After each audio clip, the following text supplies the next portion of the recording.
Okay, very good. So Shabbat Shalom, everyone. Today we will be talking about this week's biblical teachings, a study on disobedience. This one is a particular interest to me because it's one of those matters that I found rather confounding. I just really struggled with the concept of disobedience, especially early on in the Exodus. And as a child watching, the Ten Commandments and all those things, and watching that, it always just behooved me how they could just all of a sudden turn on him. But that is really the whole study on this, because again, there is much more to it than obviously what you can get from a 4 hour movie. You really have to immerse yourself the word with, that goes without saying.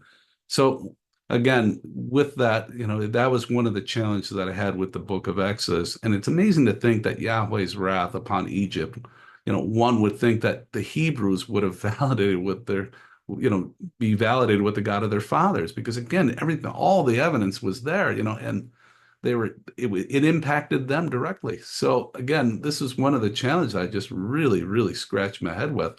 But again, as we dug deeper into this, there was, again, there's some deeper understanding to the rationale with it. But again, there is lots and lots of activities. And as you can tell, again, what they witnessed, the 10 plagues, from water to blood, to plague number two being the frogs, then followed by gnats or lice, then flies, sick cattle, plague, boils, and then along with that, hailstorms and locusts and being pit in darkness where you could not see a foot in front of you. Just imagine how terrifying that must have been. And then on the other side of the fence, you have the Hebrews celebrating in light while they're in complete darkness for days.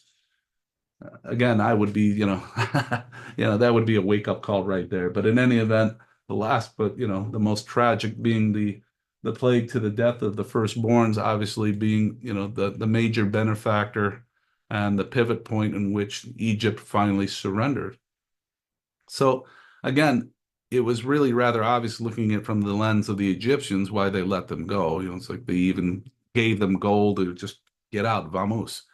But again, as we go through this, even afterwards, we talk about Yahweh's wonders, and they were ever present in demonstrating not only the authority against Egypt, but ultimately causing the decimation of their military, their treasury, their livestock, food supply, and more, and as well as their morale. They were just devastated. So, in addition to that, the Israelites were witness to some of the most awesome demonstrations of Yahweh's authority of nature in their escape from the Egyptians. So again, recapping that, we have, as a start, the miracle of the Red Sea, the pillars of fire and the cloud that was used by God to panic the Egyptian army and to save the Israelites from the Egyptians was a start.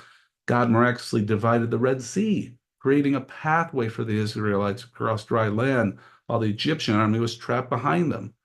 So again, after witnessing all this, how is it possible that Israel could fall astray so quickly after receiving Torah? And before we go, there, let's provide a little bit of background on, the history of the Israelites in bondage. And again, this is not only a Bible study, but this is a social study in cultures as well. And again, this is rather interesting how things have evolved. So let's start from the top here. So 400 years in captivity.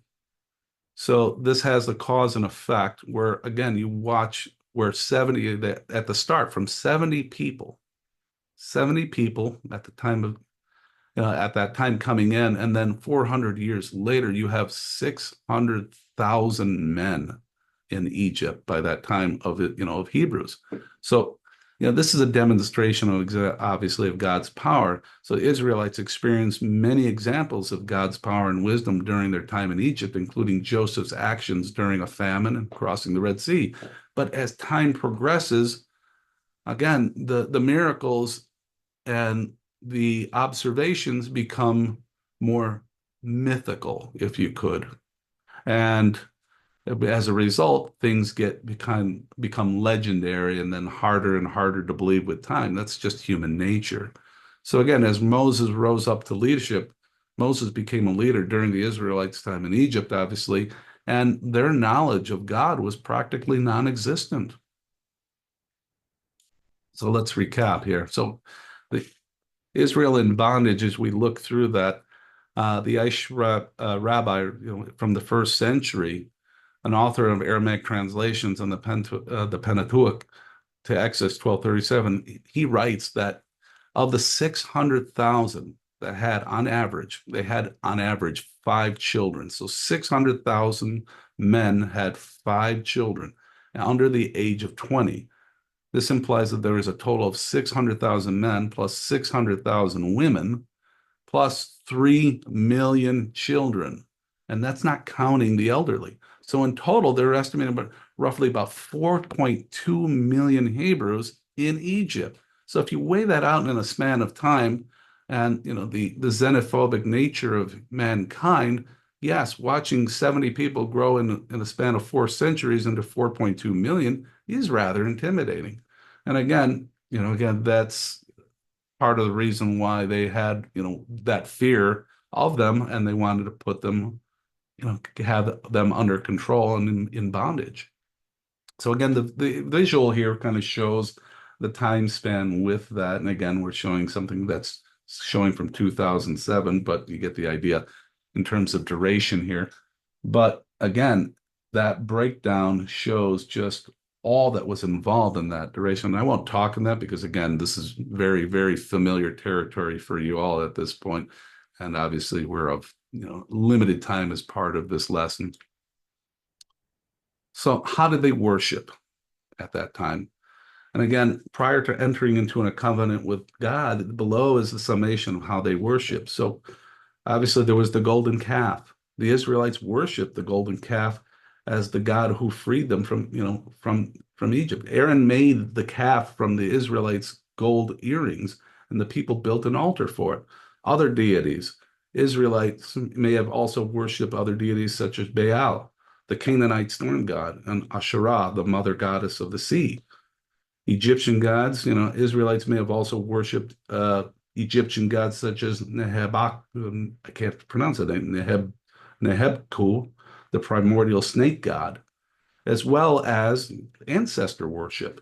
And that was essentially the veneration of the dead, including one's ancestors, and it's based on love and respect for the deceased.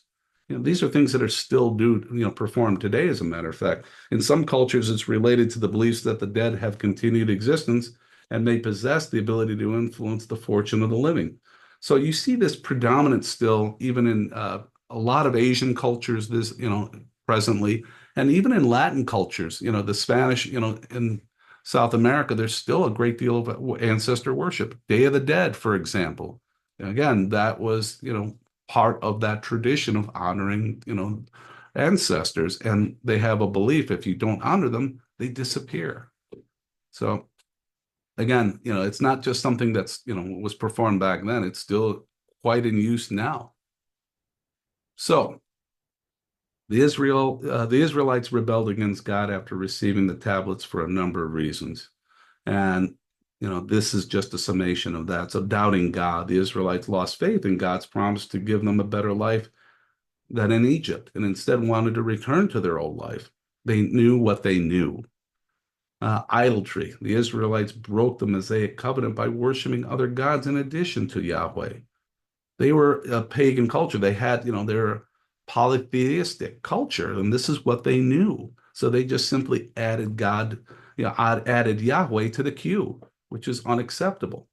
And then on the top of that, there's disloyalty. The Israelites renounced their loyalty to God and engaged in actions such as murder, stealing, deception, and sexual perversion. God viewed this in particular as breaking their wedding vows to him early on. And then demand for food and water. Israelites demanded food and water, and when God provided, they became gluttonous and were poisoned as a result. And then dependency on Moses, of course. The Israelites became dependent on Moses, and when he was not available, they felt absent. They felt the need for physical representation of God. So in some ways, they very much deified Moses in some ways. So again, they knew what they knew, and they were often the wrong track here.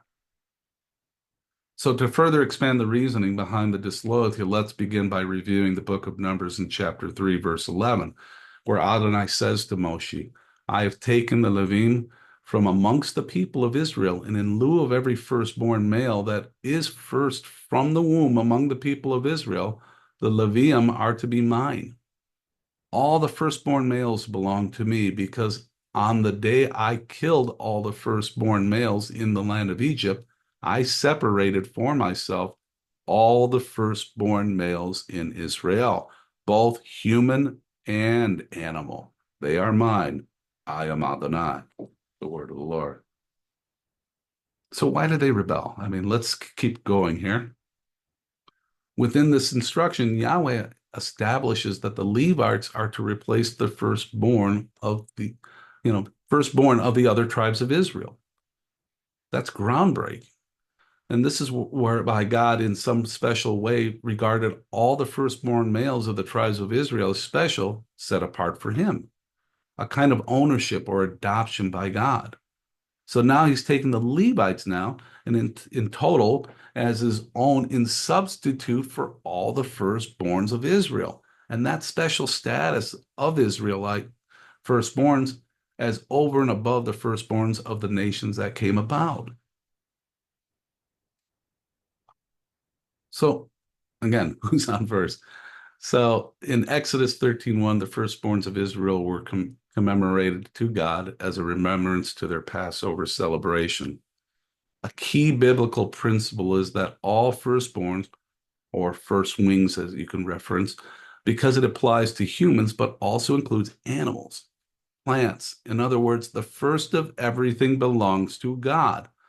This does not apply just to Israel, but to everyone, especially all who worship the God of Israel.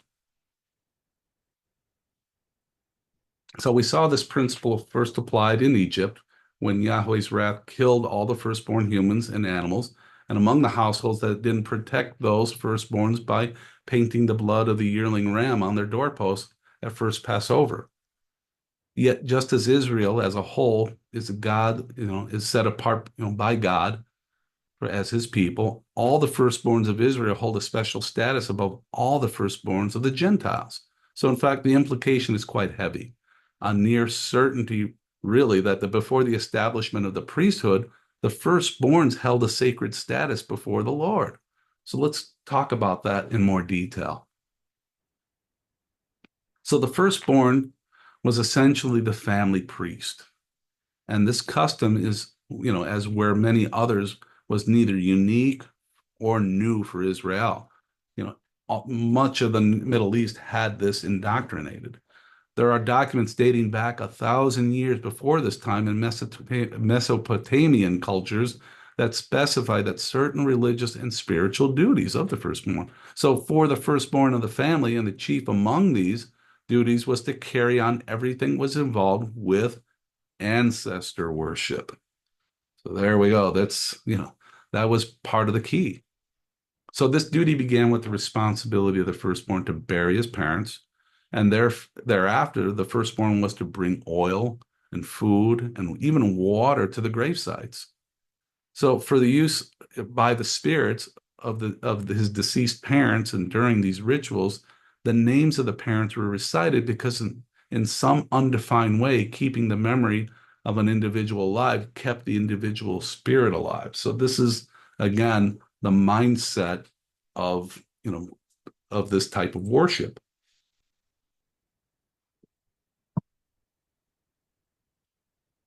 Now, if the firstborn son conducted an ancestor worship rituals properly, then the spirits of the dead ancestor would intercede on his behalf, with the gods. So that was their intercessor.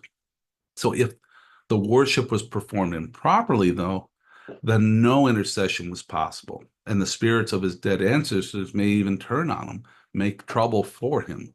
So it was a grave concern to maintain that ritual, as you can imagine. And if they've been doing it for centuries, you get the idea, it just becomes ingrained in them. And again, they know what they know. So, so the cause and effect could be anything from disease to crop failure to making one's wife barren. So the reason why there's so much emphasis on ancestor worship is because it was prevalent throughout the known world in ancient times. So even well before Abraham, it was in full swing at the time of Moses. So we see traces of ancestor worship in the vocabulary that Israel used as well in their rituals. So I'll give you an example. You know it well. So they are used for similar but different purposes. God didn't tolerate that sort of thing among his people. He's a jealous God. In fact, it's the reason that we see the phrase, he died and went to be with his fathers. In several places in the Bible, it's that, and it's a common phrase used at funerals that reflected the general custom of ancestor worship. So there's little doubt that the Israelites coming out of Egypt believed the ancestor worship because it was almost universal in that era. So bear in mind that, what happens after death is really not very well, addressed in anywhere in the Tanakh. I mean, this tells us that those who wrote in the Tanakh weren't all that certain what happened after death.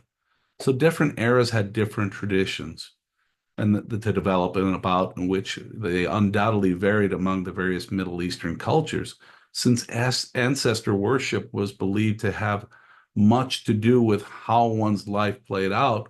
One's life was full of good things or bad things. It was central to each culture's overall worship practices. So it was a critical element. So, in the minds of the learned rabbis, aligned with the understanding that the firstborns of Israel, up until the moment of the Levitical priesthood, they were the family priests, not in any organized way, but just as a long-held custom. So again, this is just a known.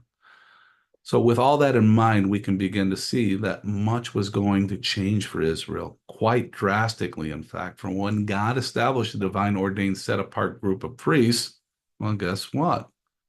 The authority lay out in one particular tribe. So the change was that the ritual duties were transferred from being the charge of each separate family, as each family saw fit, to a specific group of priests under a common set of laws and ordinances. You know as well as I do, as much as we think we can, we do not, as human beings, or even animals for that matter. I see that even with my pet cat. We don't adapt to change very well. So imagine then Torah comes out and then you are a position of authority and you're stripped of that. You are going to be jealous, you're going to be angry, you're going to be confused. And again, it provides some credence to this. So the firstborn son of each family was relieved of his duties, those duties that he had performed, including Moses. So as sort of a family priest, his status changed too. It wasn't in the direction that he wanted as well. So, and again, I just included this timeline here within numbers as a guide here for that, and how mobilizing his people, displeased with his people, and then readying a new generation. This was all purposeful. So the change was no doubt seen as a demotion of sorts, and if not, a kind of power grab by the Levites. And it wouldn't have been well received by many members of the other tribes. I wouldn't know of any tribe for that matter that would be thrilled about that if this is what their custom was. So therefore, we see that the Levites assumed that this status and the responsibility of many of the duties that were formerly held by all the firstborns by the various tribes. You can see the breakdown. So you can imagine the numbers of men right there that were just kind of left there. So while throughout the numbers census is being taken on all the tribes with the exception of the Levites, who were set apart for God. So we're told specifically who conducted the census for each tribe that are named. This is not the case for the Levite census. This was far too important of a matter because redemption was at the heart of the reason of the census. And I'd love to go further down the well on this topic, but God did the census for the Levites. So again, this is how critical that was. So again, as we begin to unfold the depths of the laws introduced with the Torah, we quickly begin to see that this provided a much deeper context to those specifically, and particularly to the firstborn who are now culturally demoted of their spiritual authority and had significant issues with the law of Moses, and provides a much deeper understanding behind the nature of the revolt. Holy Scripture makes it clear that the Lord and the Lord alone makes that determination. The census of saved people that will be performed before the rapture of believers is not going to be done according to a church or a synagogue records. It's not going to be done by the calculation of men. Rather, it will be done by God. So I've included as part of this review an attachment here. So I think I emailed that out to you earlier, but in any event, here's a kind of an outline within the book of Numbers that I did as part of this research. If you actually click on this little object right here, there you'll have the PDF for future reference, but all the same, I provided that just as a courtesy to you. And that pretty much concludes our Shabbat lesson for today.